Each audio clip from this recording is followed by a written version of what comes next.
The word jihad is mentioned in the Quran about 41 times. The words mercy, peace, and compassion are mentioned about 355 times. Yes, come in.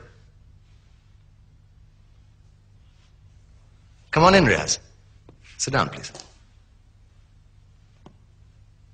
Contrary to popular belief in most Western cultures, Islam is a religion that preaches peace and tolerance.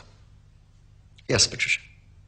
If Islam truly is a religion that preaches peace, then how come the world's most troubled spots, the West Bank, Afghanistan, Pakistan, Iraq, they're all plagued with Islamic terrorism? Well, that depends on your definition of terrorism. Some might argue that the U.S. invasions of countries like Iraq and Afghanistan are also acts of terrorism. Those were acts of war to get rid of despotic regimes. Or a means of getting at a country's oil.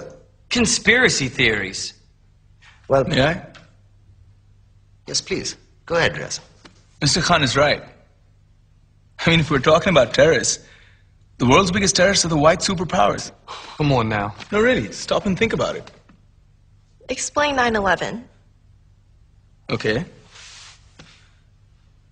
Do you know how many people died in the Twin Towers strike? Around 3,000. And do you have any idea how many people died in the bombing of Afghanistan? Take a wild guess. More than 15,000 people died. And that's just conservative figures.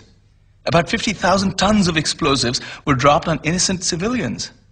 Men, women, children. Yeah, but that was because of the Taliban.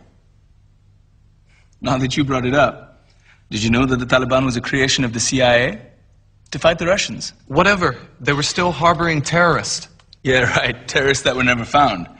Just like the weapons of mass destruction that were never found in Iraq. Do you want to get into the death toll in Iraq?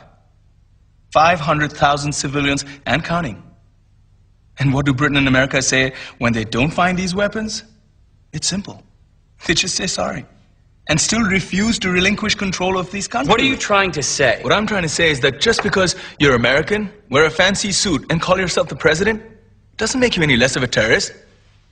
I'm saying that if you don't stop meddling in other people's countries, you will face a backlash. If Muslims like you feel that way, then why don't you get out of our country?